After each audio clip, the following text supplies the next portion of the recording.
Olha, são 16 horas e 35 minutos desta quinta-feira, dessa vez eu não vou errar o dia, desta quinta-feira, dia 9 de setembro.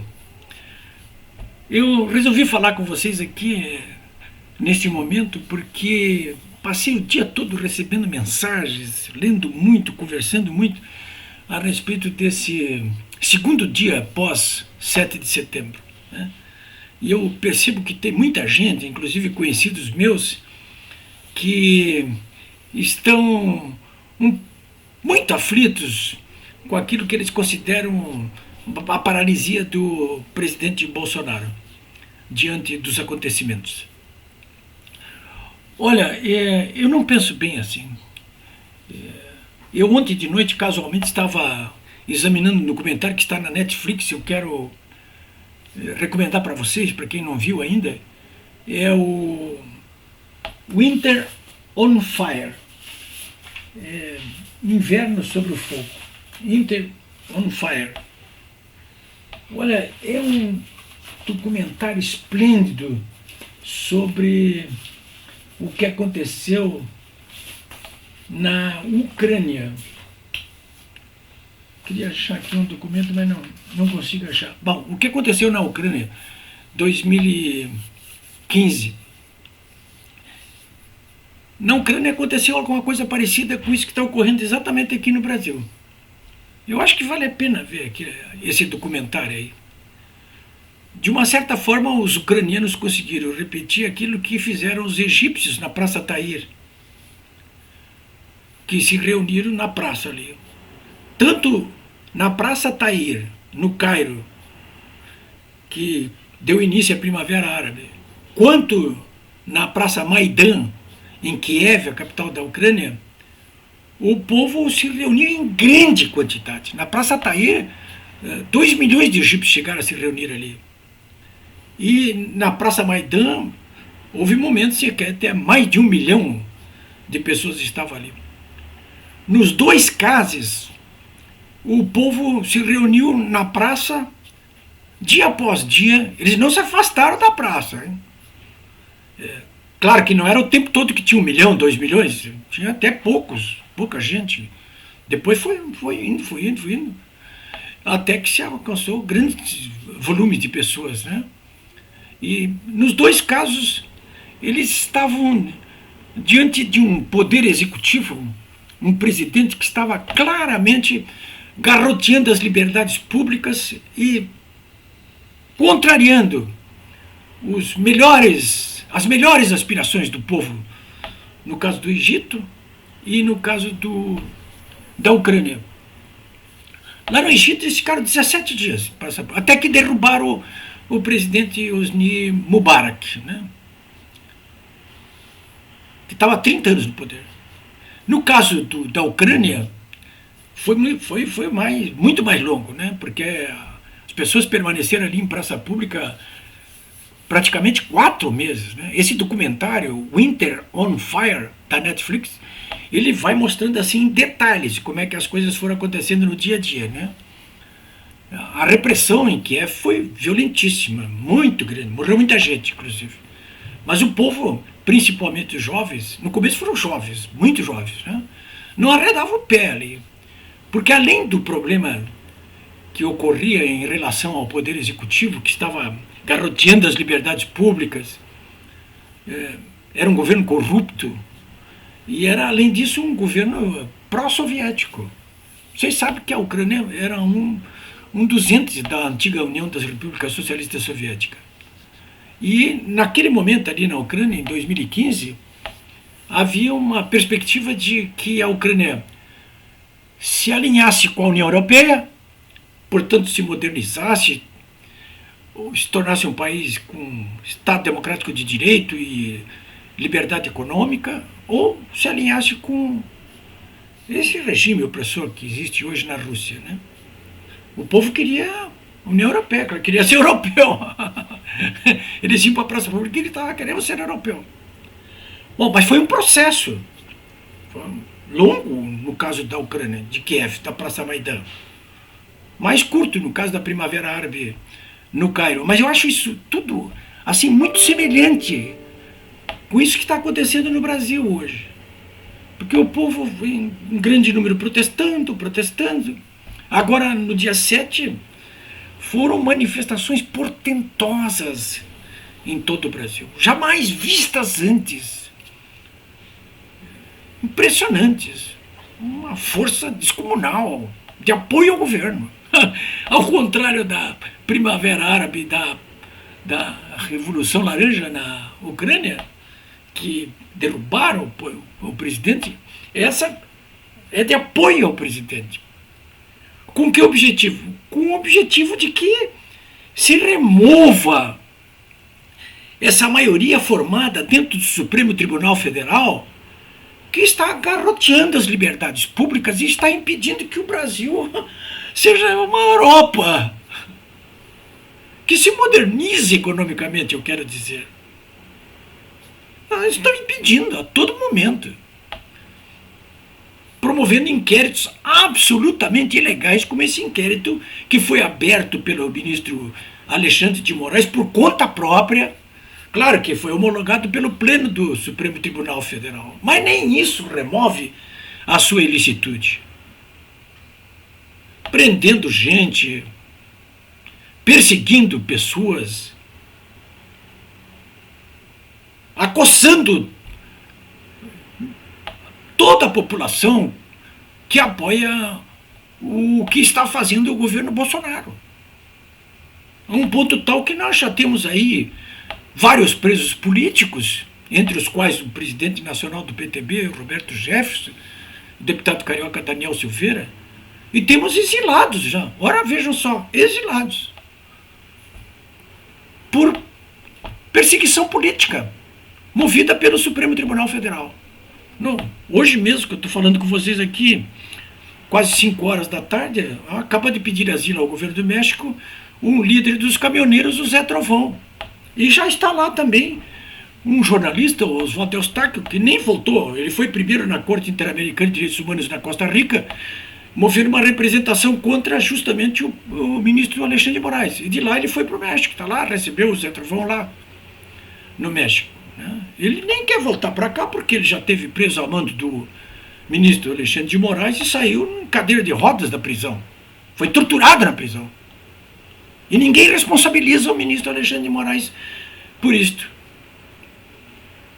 Bom, senhores, eu estou dando essas dicas aí, falando sobre isso aqui, porque vejo muita semelhança com o que ocorreu nisso aí.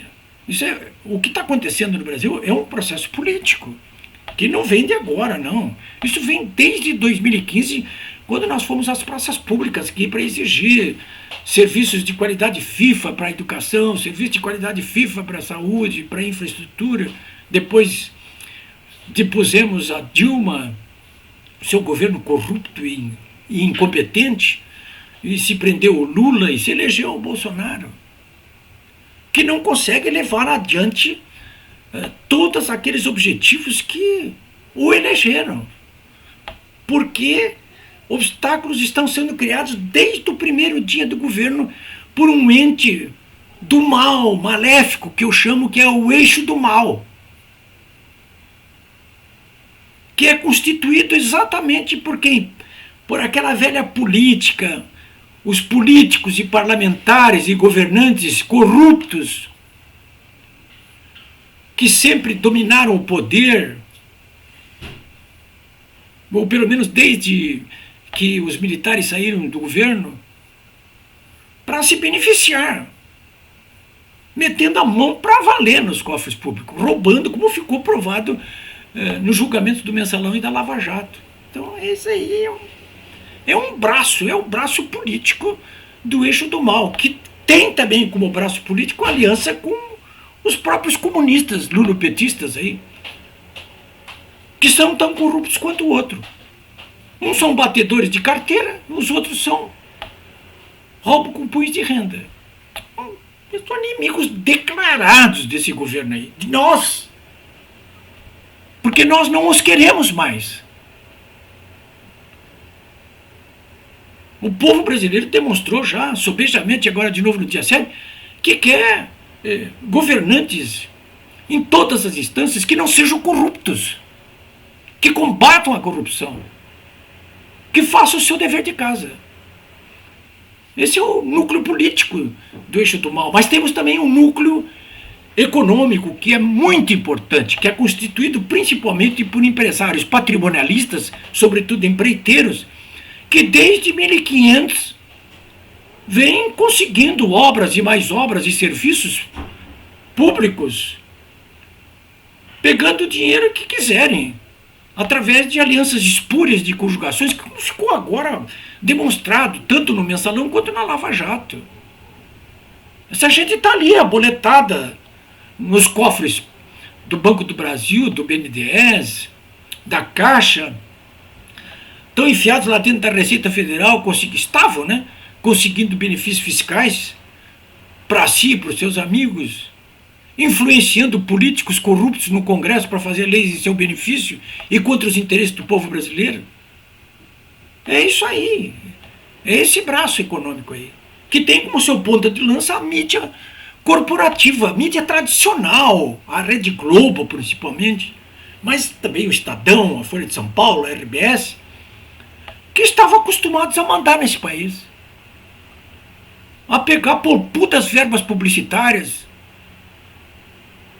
a tomar empréstimos em bancos públicos, e a maioria dos quais nem eram pagos ou eram transformados até em publicidade, e em conseguir benefícios junto à Receita Federal e influenciando os congressistas para se beneficiarem.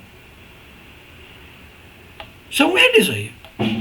Na área cultural, então, nem falar, né? As academias dominadas, aí sim, basicamente por comunistas, né? Ideologicamente formatados para implantar em algum momento aquilo que eles chamam de a ditadura do proletariado, né?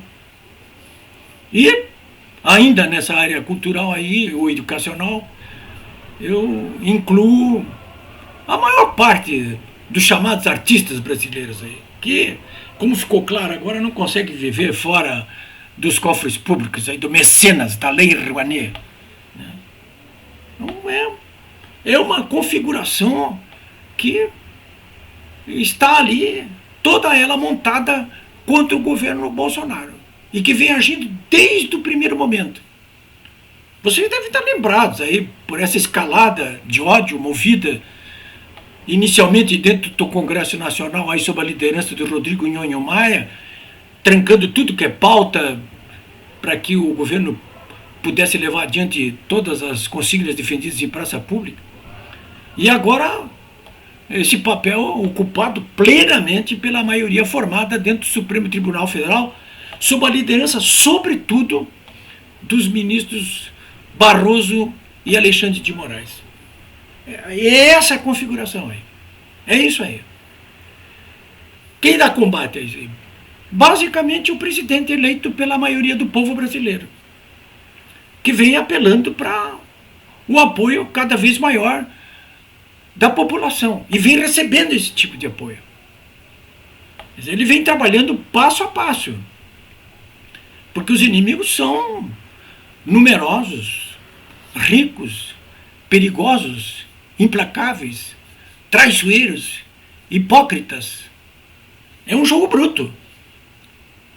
Vocês podem acreditar, principalmente quem for ver esse documentário, Winter on Fire, que o processo de derrubada de um dos poderes da República, que se desviou completamente da sua rota, que ataca a Constituição e que por isso fere as liberdades públicas e privadas, é um processo que é construído, como dizem economistas e engenheiros, pass by pass, ou como dizia Jaco o Estripador, por partes, né?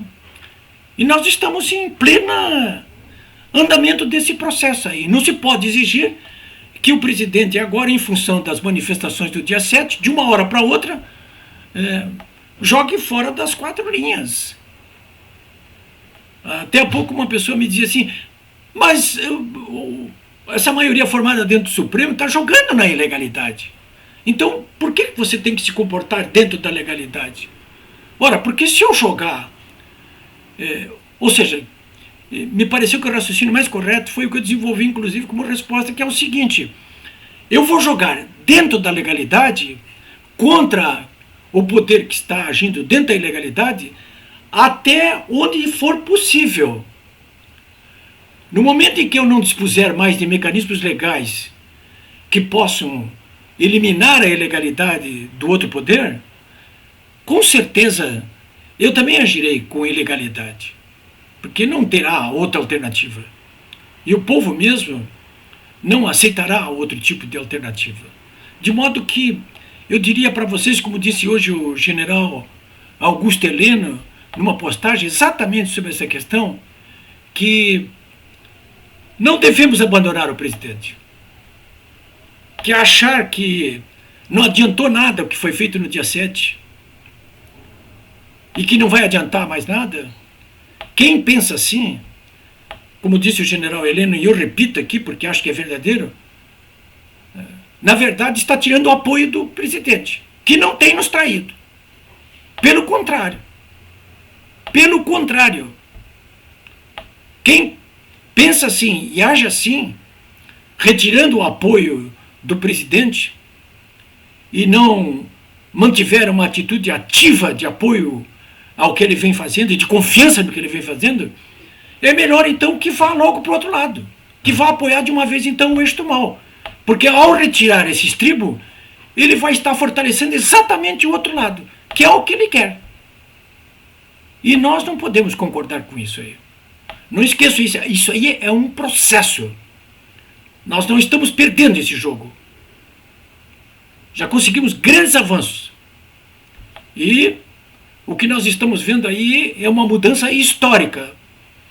E eu espero que você, como eu, continue protagonista dessa mudança.